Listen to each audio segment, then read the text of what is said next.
there is a lot of growth potential for Saudi Aramco as we are trying to balance our upstream and downstream. So a lot of growth potential for Saudi Aramco.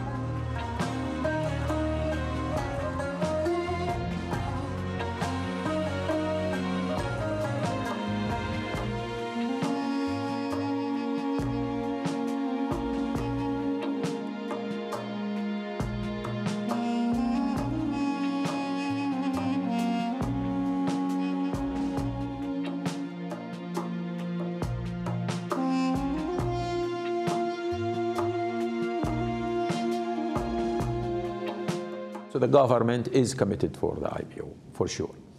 It is about timing.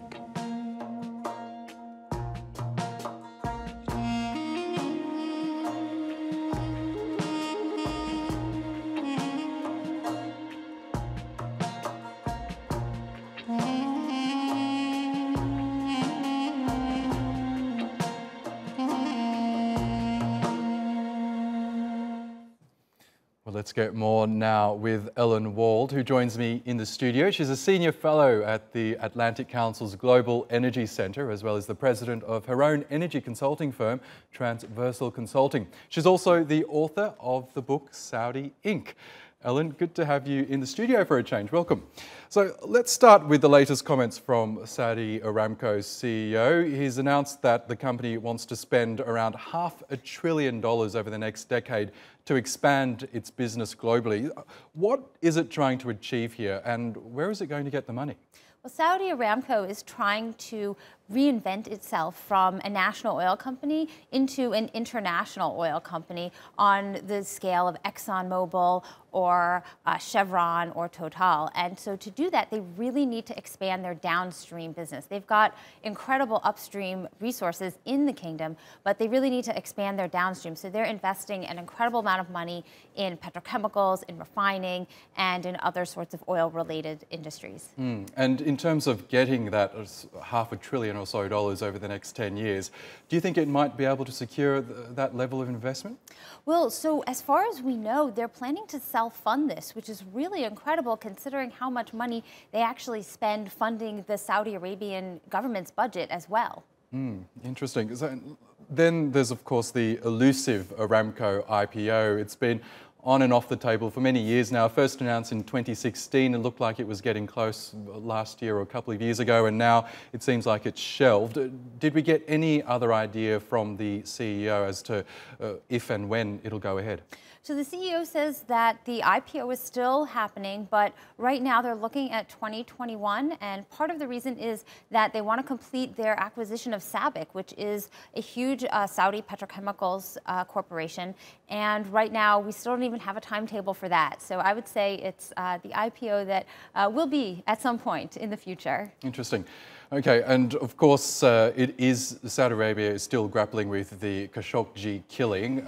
We know it's been a huge PR nightmare at the very least for the kingdom, but the kingdom has managed to secure the seemingly unequivocal support from US President Donald Trump, despite members of his own party, of his Congress, and other world leaders condemning the Saudi Crown Prince. Do you think Saudi Arabia is out of the woods here?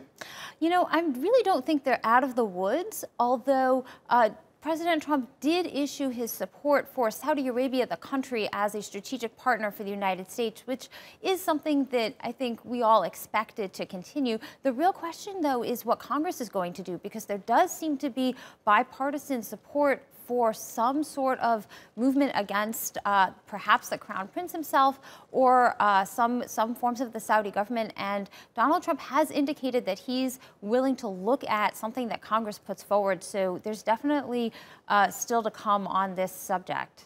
And despite this controversy, the kingdom appears as though it wants to push ahead with this so-called Vision 2030 that will hopefully, in the kingdom's view, transform the oil-dependent economy. Do you think that's still on track, or will it still be able to achieve that goal? Well, Vision 2030 has had some major successes, and it's also had some major setbacks. Like any kind of grand transformational plan, I think that it's going along, but it will certainly be altered. It will certainly not be quite what it was envisioned to be.